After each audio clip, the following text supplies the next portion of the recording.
Module 1 Introduction Principles of Business Decision Introduction Chapter ആണത്. ഇവിടെ നമ്മൾ ഇനി പഠിക്കാൻ പോകുന്നത് മാക്രോ എക്കണോമിക്സ്. നമ്മൾ കഴിഞ്ഞ വീഡിയോയിൽ എന്താണ് എക്കണോമിക്സിൻ്റെ ഡെഫിനിഷൻ അങ്ങനെ കുറച്ച് കോൺസെപ്റ്റുകളൊക്കെ പഠിച്ചു. ഇനി വരുന്നത് മാക്രോ എക്കണോമിക്സ് ആണ്. The term macroeconomics is derived from a Greek word macros, meaning large. Thus, macroeconomics is a study of the economy as a whole, rather than individual markets, consumers and producers. അപ്പോൾ macro economics derive ചെയ്തിരിക്കുന്നത് ഒരു Greek വേർഡായ macros എന്നുള്ളതിൽ നിന്നാണ്. ഈ മാക്രോസിൻ്റെ meaning എന്ന് പറയുന്നത് large എന്നുള്ളതാണ്. അപ്പോൾ അതുകൊണ്ട് തന്നെ മാക്രോ എക്കണോമിക്സ് എന്തിനായിരിക്കും സ്റ്റഡി ചെയ്യുന്നത്? എക്കണോമി ആസ് എ ഹോൾ, ഒരു ഫുൾ എക്കണോമിയിലെ കാര്യങ്ങളായിരിക്കും മാക്രോ എക്കണോമിക്സിൽ അത് സ്റ്റഡി ചെയ്യുന്നത്. അവിടെ ഇൻഡിവിജ്വൽ മാർക്കറ്റിനെ കുറിച്ചല്ല, ഒരു പർട്ടിക്കുലർ കൺസ്യൂമേഴ്സിനെ കുറിച്ചല്ല, അല്ലെങ്കിൽ പ്രൊഡ്യൂസേഴ്സിനെ കുറിച്ച് മാത്രമല്ല സ്റ്റഡി ചെയ്യുന്നത്, ഒരു എക്കണോമീനെ ഫുള്ളാണ് ഇവിടെ സ്റ്റഡി ചെയ്യുന്നത്. Then macroeconomics is defined as that branch of economics which deals with the aggregate economic variables of an economy, such as aggregate supply, aggregate demand, general price level, national income, etc. അപ്പോൾ ഇവിടെ പറയുന്നത് എന്താണ്? Macro economics എന്ന് പറയുന്നത് ഒരു branch of എക്കണോമിക്സിൻ്റെ ഒരു ബ്രാഞ്ചാണ്. അത് aggregate economic വേരിയബിൾസിനെയാണ് study ചെയ്യുന്നത്. ചെറിയ പോർഷനല്ല, എക്കണോമിയുടെ ഒരു ചെറിയ പോർഷനല്ല, നമ്മുടെ ഫുൾ എക്കണോമീനെയാണ് സ്റ്റഡി ചെയ്യുന്നത്. അപ്പോൾ നമ്മളെന്താണ് ഇപ്പോൾ സ്റ്റഡി ചെയ്യുമ്പോൾ aggregate supply, aggregate demand, okay, അതുപോലെ തന്നെ ജനറൽ പ്രൈസ് ലെവൽ, അതിനൊക്കെയാണ് നമ്മൾ സ്റ്റഡി ചെയ്യുക. നാഷണൽ ഇൻകം, ഇതെല്ലാം എന്താണ്? നാഷണൽ ഇൻകം എന്ന് പറയുമ്പോൾ ഫുൾ നേഷൻ്റെയാണ്. ജനറൽ പ്രൈസ് ലെവൽ എന്ന് പറയുമ്പോൾ എന്താ? നമ്മുടെ ഫുൾ എക്കണോമിയിലെ പ്രൈസ് ലെവലായിരിക്കും. അഗ്രഗേറ്റ് ഡിമാൻഡ് എന്ന് പറയുമ്പോൾ ഒരു പ്രൊഡക്റ്റിൻ്റെ അല്ല, കുറേ പ്രൊഡക്ട്സിൻ്റെ, എല്ലാ പ്രൊഡക്ട്സിൻ്റെയും അഗ്രഗേറ്റ് ഡിമാൻഡാണ്. അപ്പോൾ അങ്ങനെ ഒരു എക്കണോമിയുടെ ഫുൾ കാര്യങ്ങൾ പഠിക്കാൻ വേണ്ടിയിട്ടാണ് മാക്രോ എക്കണോമിക്സ് യൂസ് ചെയ്യുന്നത്. It is because of the reason that Professor Kenneth E. Boulding says macroeconomics deals not only with individual quantities but with aggregates of the quantities. അപ്പോൾ ഒരു ഇൻഡിവിജ്വലിൻ്റെ റിക്വയർമെൻ്റ് അല്ല, ഒരു ഇൻഡിവിജ്വലിന് ആവശ്യമുള്ള ക്വാണ്ടിറ്റീസിനെ കുറിച്ചല്ല പഠിക്കുന്നത്, ഇതിനെക്കുറിച്ചാണ് അഗ്രഗേറ്റ്, ഓക്കെ, ഒരു എക്കണോമിയുടെ ഫുൾ റിക്വയർമെൻറ്റ്സ്, ക്വാണ്ടിറ്റീസ് എത്ര വേണം എന്നുള്ളതാണ് പഠിക്കുന്നത്. ദെൻ നെക്സ്റ്റ് എന്താ? Not with individual income but with national income. ഒരു ഇൻഡിവിജ്വലിൻ്റെ ഇൻകത്തിനെ കുറിച്ചല്ല പഠിക്കുന്നത്, ഫുൾ നേഷൻ്റെ ഇൻകത്തിനെ കുറിച്ചാണ്. Not with individual prices but general price level. ഒരു പെർട്ടിക്കുലർ പ്രോഡക്റ്റിൻ്റെയോ ഒരു പെർട്ടിക്കുലർ ഐറ്റത്തിൻ്റെയോ പ്രൈസ് അല്ല പഠിക്കുന്നത്, ജനറൽ ആയിട്ടുള്ള പ്രൈസിനെ കുറിച്ചാണ് സ്റ്റഡി ചെയ്യുന്നത്. Not with individual output but national output. ഒരു പെർട്ടിക്കുലർ പ്രോഡക്റ്റിൻ്റെ അല്ലെങ്കിൽ ഒരു പെർട്ടിക്കുലർ ഒരു കമ്പനിയുടെ ഔട്ട്പുട്ടിനെ കുറിച്ചല്ല പഠിക്കുന്നത്, നാഷണൽ ഔട്ട്പുട്ടിനെ കുറിച്ചാണ് സ്റ്റഡി ചെയ്യുന്നത്. അപ്പോൾ അതുകൊണ്ട് തന്നെ മാക്രോ എക്കണോമിക്സ് എന്ന് പറയുന്നത് ലാർജ് ക്വാണ്ടിറ്റീസ് അല്ലെങ്കിൽ large economy as a whole, full എക്കണോമീനെ സ്റ്റഡി ചെയ്യാൻ വേണ്ടിയിട്ടാണ് യൂസ് ചെയ്യുന്നത്. Then, macroeconomics thus deals not only with one family but all families taken together, not with one firm but all firms in an economy, not with one industry but the outline industrial structure in an economy.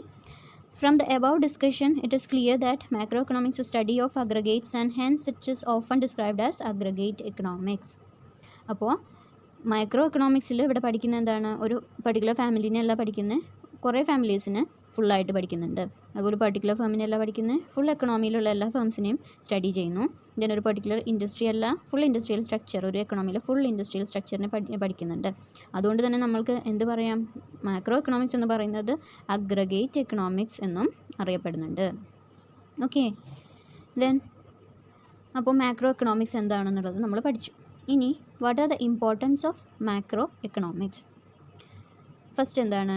To formulate and execute economics policies. Government of a country actively interview in economics affairs.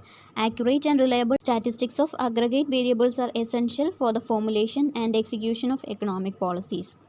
അപ്പോൾ ഒരു കൺട്രിയിലെ government എപ്പോഴും നമ്മുടെ economic affairs, നമ്മുടെ full എക്കണോമീനെ monitor ചെയ്തുകൊണ്ടേയിരിക്കും, അല്ലേ? അവർക്ക് എന്തിനു വേണ്ടിയിട്ടാണ്? നമ്മുടെ ഫുൾ എക്കണോമിയുടെ പോളിസീസ് പ്രിപ്പയർ ചെയ്യാനുള്ള ആക്യുറേറ്റും റിലയബിളുമായിട്ടുള്ള വേരിയബിൾസ് നമ്മൾക്ക് അവൈലബിൾ ആയിരിക്കണം, അല്ലേ? എന്നാൽ മാത്രമേ ഫുൾ എക്കണോമിക്കുള്ള പോളിസീസ് നമ്മൾക്ക് ഫൈൻഡ് ഔട്ട് ചെയ്യാനും ഫോർമുലേറ്റ് ചെയ്യാനും എക്സിക്യൂട്ട് ചെയ്യാനും സാധിക്കുള്ളൂ. ഓക്കെ, ഇവിടെ എക്സാമ്പിൾ പറയുന്നുണ്ട്. For example, macro economics helps to measure the general price level in an economy and enable the government to implement policies to control inflation. അപ്പോൾ macro economics നമ്മുടെ full എക്കണോമിയിലെ price level എങ്ങനെയാണ്, എല്ലാ പ്രൊഡക്ട്സിൻ്റെയും ജനറലായിട്ട് വരുന്ന price level എങ്ങനെയാണെന്നുള്ളത് study ചെയ്യും. എന്നിട്ട് എന്ത് ചെയ്യും, ഇൻഫ്ലേഷൻ ഇല്ലാതിരിക്കാൻ. ഇൻഫ്ലേഷൻ എന്താണ്, നാണയപ്പെരുപ്പം അല്ലേ. അപ്പോൾ അതിലെന്താ പറയുന്നത്, ഇൻഫ്ലേഷനിൽ പറയുന്നത് നമ്മളുടെ പ്രൊഡക്റ്റിൻ്റെ അല്ലെങ്കിൽ ഒരു എക്കണോമിയിലുള്ള എല്ലാ ഐറ്റത്തിൻ്റെയും പ്രൈസ് ഇൻഫ്ലേഷൻ ടൈമിൽ ഇൻക്രീസ് ചെയ്യും അല്ലേ.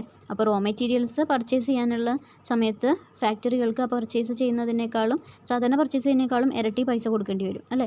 അതുപോലെ തന്നെ കൺസ്യൂമേഴ്സിനാണെങ്കിൽ അതിനനുസരിച്ച് കുറേ നമ്മൾ സാധാരണ കൊടുത്തിരുന്നതിനേക്കാളും ഇരട്ടി പ്രൈസ് കൊടുത്തിട്ട് നമ്മൾക്ക് പ്രോഡക്റ്റ്സ് ബൈ ചെയ്യേണ്ടതായിട്ട് വരും. ഓക്കെ, അപ്പോൾ അതൊക്കെ തടയാൻ വേണ്ടിയിട്ടാണ് എക്കണോമിയുടെ ഫുൾ പ്രൈസ് ലെവൽ സ്റ്റഡി ചെയ്തിട്ട് ഈ ഇൻഫ്ലേഷനെ കൺട്രോൾ ചെയ്യുക എന്നുള്ള ഒരു മോട്ടീവോട് കൂടി നമ്മുടെ ഫുൾ എക്കണോമീനെ സ്റ്റഡി ചെയ്യുന്നത് മാക്രോ എക്കണോമിക്സിൻ്റെ ഒരു എക്സാമ്പിളാണ്.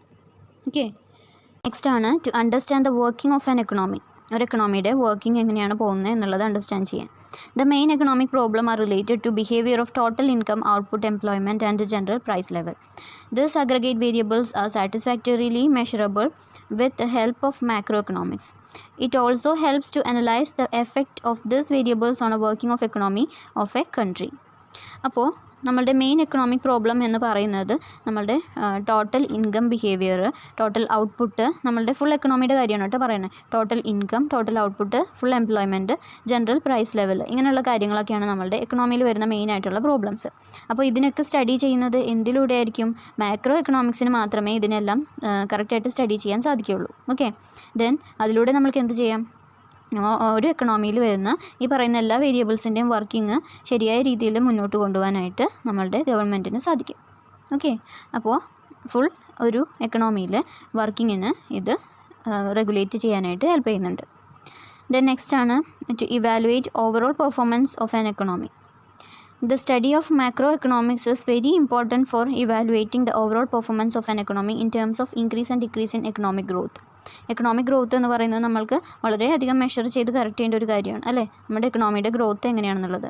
അപ്പോൾ എക്കണോമിയിലെ ഗ്രോത്തും അതുപോലെ തന്നെ അതിൽ ഇൻക്രീസോ ഡിക്രീസോ എങ്ങനെയാണെന്നുള്ളത് നമ്മൾക്ക് എന്തിലൂടെ മാത്രമേ പറ്റുള്ളൂ, മാക്രോ എക്കണോമിക് സ്റ്റഡീസ് അല്ലേ. അത് മാക്രോ എക്കണോമിക്സ് ഒരു എക്കണോമിനെ ഫുള്ളായിട്ട് സ്റ്റഡി ചെയ്യുകയാണ്. അപ്പോൾ അതിൽ നിന്ന് മാത്രമേ നമ്മളുടെ ഫുൾ എക്കണോമിയുടെ ഗ്രോത്ത് എങ്ങനെയാണ് പോകുന്നത് എന്നുള്ളത് മനസ്സിലാക്കാൻ പറ്റുള്ളൂ.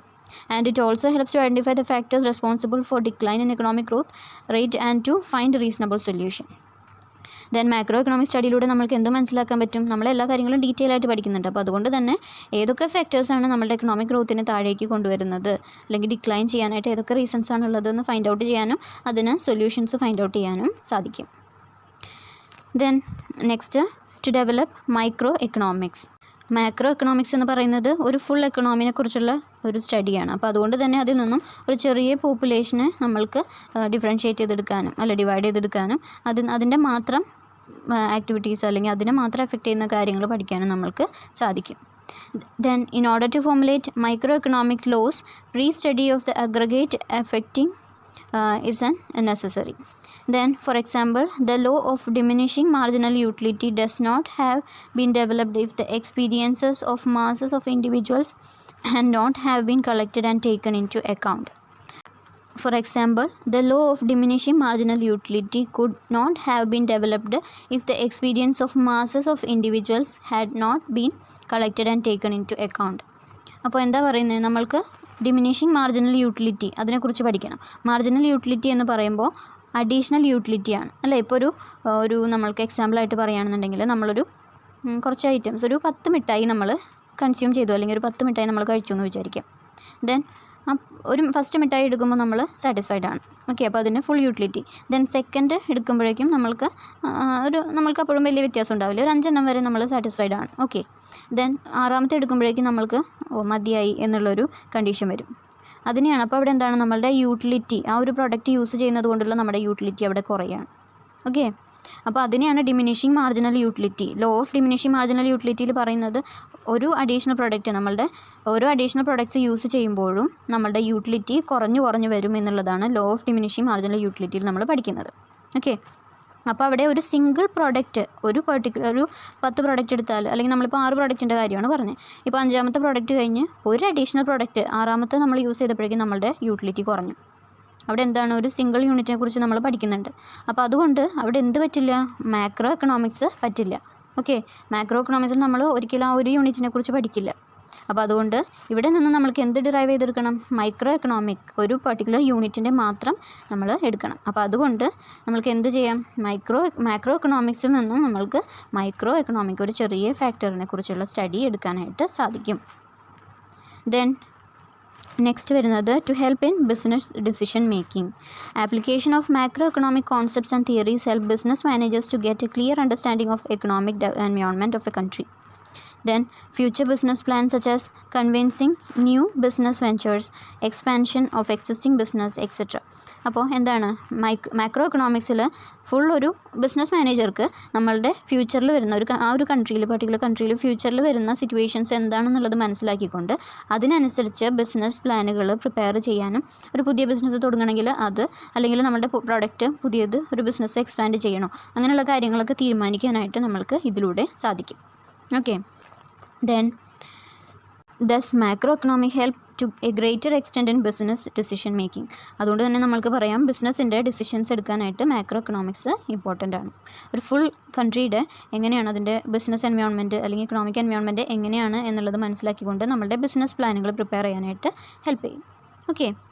ദെൻ അപ്പോൾ മാക്രോ എക്കണോമിക്സിൻ്റെ ഇമ്പോർട്ടൻസ് നമ്മൾ പഠിച്ചു.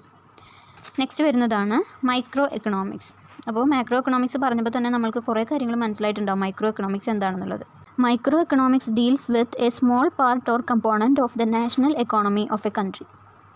അപ്പോൾ മാക്രോ എക്കണോമിക്സ് എന്ന് പറയുന്നത് ഒരു ഹോൾ കൺട്രീനെ പഠിക്കുന്നതാണെങ്കിൽ മൈക്രോ എക്കണോമിക്സ് എന്താണ്? ഒരു പെർട്ടിക്കുലർ കമ്പോണൻറ്റ്, നമ്മുടെ ആ ഫുൾ കൺട്രിയിലെ ഒരു ചെറിയ പാർട്ടിനെ എടുത്ത് പഠിക്കുന്നതിനെയാണ് നമ്മൾ മൈക്രോ എക്കണോമിക്സ് എന്ന് പറയുന്നത്. It is A study of N economy on small scale. Microeconomics focus on individual participants in the economy, the producers, workers, employers and consumers. അപ്പോൾ നമ്മൾ നേരത്തെ പറഞ്ഞൊരു ഫുൾ എക്കണോമിനെ പഠിക്കുന്നതാണ് മാക്രോ എക്കണോമിക്സ്. പക്ഷേ മൈക്രോ എക്കണോമിക്സ് എന്ന് പറയുന്നത് ഒരു പെർട്ടിക്കുലർ പ്രൊഡ്യൂസേഴ്സിനെ കുറിച്ച് അല്ലെങ്കിൽ വർക്കേഴ്സിനെ കുറിച്ച്, എക്കണോമിയിലെ ചെറിയ എംപ്ലോയീസിനെ കുറിച്ച്, എംപ്ലോയേഴ്സിനെ കുറിച്ച്, കൺസ്യൂമേഴ്സിനെ കുറിച്ചൊക്കെ പഠിക്കുന്നതാണ് micro economics. Then microeconomics may be defined as a branch of economics analysis which studies the economic behavior of an individual unit, then maybe a person, household or business firm. അതുകൊണ്ട് തന്നെ നമുക്ക് പറയാം മൈക്രോ എക്കണോമിക്സ് എന്ന് പറയുന്നത് study of A behaviour of individual unit. Individual unit എന്ന് പറയുമ്പോൾ ഒരു ചെറിയ യൂണിറ്റ്, ഒരു എക്കണോമിയിലെ ചെറിയൊരു യൂണിറ്റിനെ കുറിച്ച് പഠിക്കുന്നതാണ്. ആ യൂണിറ്റ് എന്ന് പറയുന്നത് ചിലപ്പോൾ ഒരു പേഴ്സൺ ആവാം, ദെൻ ഒരു ഹൗസ് ഹോൾഡ് ആവാം, ദെൻ ഒരു ബിസിനസ് ഫേം ആവാം. Okay. Then it is a study of one particular unit rather than all units combined together. എല്ലാ യൂണിറ്റ്സിനെയും കൂടെ ഒരുമിച്ച് പഠിക്കുന്നതല്ല, ഒരു പെർട്ടിക്കുലർ യൂണിറ്റിനെ പഠിക്കുന്നതാണ് ഈ പറയുന്ന micro economics. A study as to how a consumer maximizes his satisfaction, how a business firm maximizes its profit, how a family adjusts its expenditure to income, etc. അപ്പോൾ ഇവിടെ പഠിക്കുന്നത് എന്താണ്? ഒരു കൺസ്യൂമർ എങ്ങനെയാണ് അവരുടെ നീഡ്സ് സാറ്റിസ്ഫൈ ചെയ്യുന്നത്, അതുപോലെ ഒരു ബിസിനസ് എങ്ങനെയാണ് അവരുടെ പ്രോഫിറ്റ് മാക്സിമൈസ് ചെയ്യുന്നത്, ദെൻ ഒരു ഫാമിലി എങ്ങനെയാണ് അവരുടെ ഇൻകം എക്സ്പെൻഡിച്ചറും മീറ്റ് ചെയ്യുന്നത്, ഇങ്ങനെയുള്ള കാര്യങ്ങളൊക്കെയാണ് ഇവിടെ പഠിക്കുന്നത്. ദെൻ ഞാൻ studied with domain of micro economics. Micro economics എന്ന് പറയുന്ന ഡൊമൈനുള്ളിൽ നമ്മൾ ഇതൊക്കെയാണ് പഠിക്കുന്നത്, ഒരു സിംഗിൾ യൂണിറ്റിനെ കുറിച്ചാണ് പഠിക്കുന്നത്. ദെൻ നമ്മൾ മൈക്രോ എക്കണോമിക്സ് എന്താണെന്നുള്ളത് പറഞ്ഞു. ഇനി what are the importance and uses. First പറയുന്നത് it is helpful to formulate economic policies that will promote the welfare of public. Public പബ്ലിക് വെൽഫെയറിനെ മീറ്റ് ചെയ്യാൻ വേണ്ടിയിട്ട് അല്ലെങ്കിൽ പബ്ലിക് വെൽഫെയറിനെ പ്രൊമോട്ട് ചെയ്യാൻ വേണ്ടിയിട്ടുള്ള പോളിസീസ് ഫോർമുലേറ്റ് ചെയ്യാനായിട്ട് ഇതിലൂടെ നമ്മൾക്ക് സാധിക്കും. Then it helps to explain how a free market economy having millions of producers and consumers decides about the allocation of resources among large number of competing goods and services. നമ്മൾ പറഞ്ഞു കുറേ goods and services നമ്മൾക്ക് produce ചെയ്യണം, പക്ഷേ നമ്മളുടെ കയ്യിൽ എന്താണ്, കുറച്ച് റിസോഴ്സസേ ഉള്ളൂ. അതുപോലെ തന്നെ ആ റിസോഴ്സസിനെ എങ്ങനെയാണ് ഓരോ പ്രൊഡ്യൂസേഴ്സും അലൊക്കേറ്റ് ചെയ്യുന്നത്, അതുപോലെ തന്നെ കൺസ്യൂമേഴ്സ് എങ്ങനെയാണ് അവരുടെ ആവശ്യമായിട്ടുള്ള ഗുഡ്സ് ആൻഡ് സർവീസസ്, അവരുടെ അൺലിമിറ്റഡ് വൺസ് എങ്ങനെയാണ് കുറച്ച് സർവീസസ് അല്ലെങ്കിൽ ഗുഡ്സ് കൊണ്ട് അവർ സാറ്റിസ്ഫൈ ചെയ്യുന്നത് എന്നുള്ളത് നമ്മൾക്ക് പഠിക്കാൻ പറ്റും. Then it helps to explain the composition of total production and why more of some goods are produced than others. പിന്നെ നമ്മൾക്ക് പഠിക്കാം നമ്മളുടെ ഒരു എക്കണോമിയിലെ ഫുൾ പ്രൊഡക്ഷനിൽ ഒരു പെർട്ടിക്കുലർ പ്രോഡക്റ്റ് മാത്രം എങ്ങനെയാണ് മറ്റുള്ള പ്രോഡക്റ്റിൽ നിന്ന് വെച്ച് കമ്പയർ ചെയ്യുമ്പോൾ കൂടുതൽ പോപ്പുലാരിറ്റി അല്ലെങ്കിൽ കൂടുതൽ പ്രൊഡക്ഷൻ കൂടുന്നത് എന്തുകൊണ്ടാണ് എന്നുള്ളത് നമുക്ക് പഠിക്കാം. ഓക്കെ, അപ്പോൾ ഒരു പെർട്ടിക്കുലർ പ്രോഡക്റ്റിനെ കുറിച്ചാണ് പഠിക്കുന്നത്. And it explains how goods and services produced R distributed among the consumers through market mechanism. Market എന്ന് പറയുന്ന മെക്കാനിസം വെച്ചിട്ട് നമ്മൾ എങ്ങനെയാണ് ഈ പറയുന്ന ഗുഡ്സ് ആൻഡ് സർവീസസും പ്രൊഡ്യൂസ് ചെയ്യുന്ന ഗുഡ്സ് ആൻഡ് സർവീസസും എങ്ങനെയാണ് കൺസ്യൂമേഴ്സിലേക്ക് എത്തിക്കുന്നത് എന്നുള്ളത് പഠിക്കുന്നുണ്ട്. അപ്പോൾ നമ്മളെ കൺസ്യൂമേഴ്സിനെ കുറിച്ചാണ് പഠിക്കുന്നത്. Then it explains the conditions of efficiency in consumption and production. അപ്പോൾ കൺസംഷൻ ആൻഡ് പ്രൊഡക്ഷൻ അതിലുള്ള എഫിഷ്യൻസി എങ്ങനെയാണ് നമ്മൾ പ്രൊഡ്യൂസ് ചെയ്യുന്നത്, എങ്ങനെയാണ് അത് കൺസംഷന് വേണ്ടിയിട്ട് യൂസ് ചെയ്യുന്നത് എന്നുള്ളതിനെക്കുറിച്ചും എക്സ്പ്ലെയിൻ ചെയ്യുന്നുണ്ട്.